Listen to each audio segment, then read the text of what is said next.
Ang gansang nangingitlog ng ginto. Si Pedro ay isang magsasaka. Kasama niya sa buhay ang kanyang mabait at masipag na asawang si Rita. Kahit simpleng mamamayan lamang sila, kilala silang mag-asawa sa kanilang barangay bilang maunawain, matulungin at marunong makisama. Marami silang kaibigan kahit mahirap, masaya at kontento sila sa kanilang pamumuhay. Isang hapon, habang bumababa mula sa bukid, may nakita silang gansa na naipit ang isang paa sa alambre ng kanilang bakod. Kaawa-awa ang kalagayan ng gansa. Dali-daling nilapitan ito ng mag-asawa at pinalaya mula sa pagkakaipit. Ang swerte naman natin. Ngayon ay magkakaroon tayo ng masarap na hapunan. Matagal-tagal na rin tayong hindi nakakatikim ng karne. Wika ni Pedro.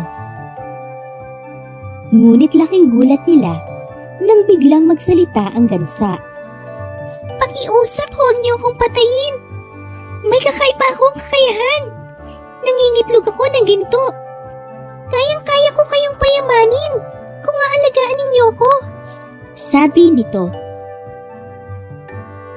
Napatingin sa isa't isa ang mag-asawa. Hindi sila makapaniwala. Walang gansang nagsasalita at lalong walang nangingitlog ng ginto. Ani Pedro, halatang hindi kumbinsido. Subukan ninyo. Bukas ng umaga, merong gintong itlog na naghihintay sa inyo, tugon ng gansa. Pero kung papatayin ninyo ako ngayon, hindi nyo na iyon makikita kailanman. Sa huli, napagpasyahan ni na Pedro at Rita na huwag patayin ang gansa. Sa halip, inilagay nila ito sa ligtas at maayos na kulungan. Kinabukasan, pagkagising nila, hindi sila makapaniwala sa kanilang nakita. Isang makinang at totoong gintong itlog ang nasa tabi ng gansa. Totoo nga! Ginto ito! Sigaw ni Rita.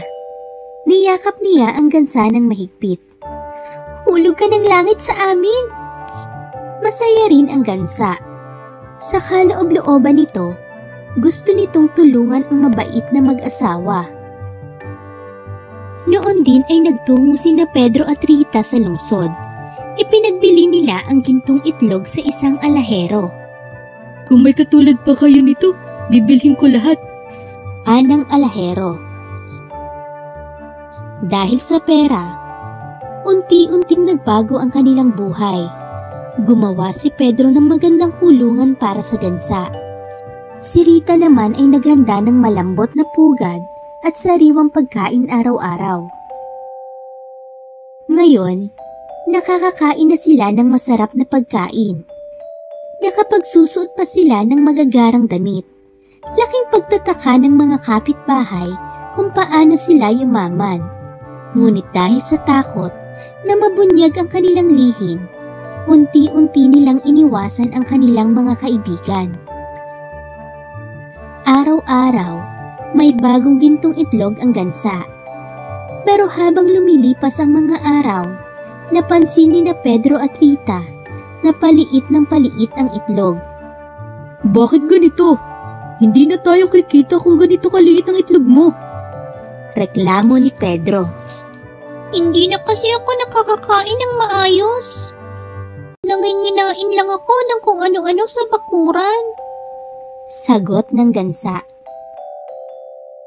Nagreklamo ka pa? Buti nga inaalagaan ka namin. Ani ni Rita. Hangad ng mag-asawa na magpatayo ng malaking bahay. Gusto nila ng higit pang kayamanan. Kaya nag-isip sila ng paraan. Ayoko nang maghintay ng isang gintong itlog araw-araw. Kunin na lang natin lahat ng itlog sa tiyan ng gansa. Mas marami tayong mabibenta. Ani ni Rita.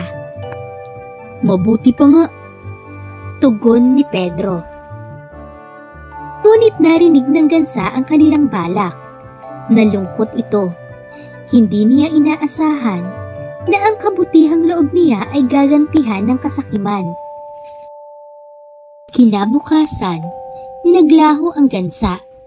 Kasama rin ang lahat ng kayamanan ng mag-asawa. Walang natira sa kanila kundi ang kanilang pagsisisi. Nag-away sila at sinisi ang isa't isa. Sa huli, napagtanto ni na Pedro at Rita ang kanilang pagkakamali. Hindi nila pinahalagahan ang biyayang ibinigay sa kanila. Muli silang bumalik sa pagtatanim at pagsasaka. Unti-unting nagsumikap sila at tinanggap ng muli ng mga kaibigan. Sa panahon, unti-unti rin silang umunlad nang hindi umaasa sa mahika o sa ginto. Aral sa kwento, ang kasakiman ay hindi kailanman nauuwi sa mabuti. Sa buhay, mas mahalaga ang sipag, tiyaga at kabutihang loob. Ang tunay na yaman ay hindi nasusukat sa ginto, kundi sa mga taong marunong magpasalamat at maging kontento. Thank you for watching. Please subscribe.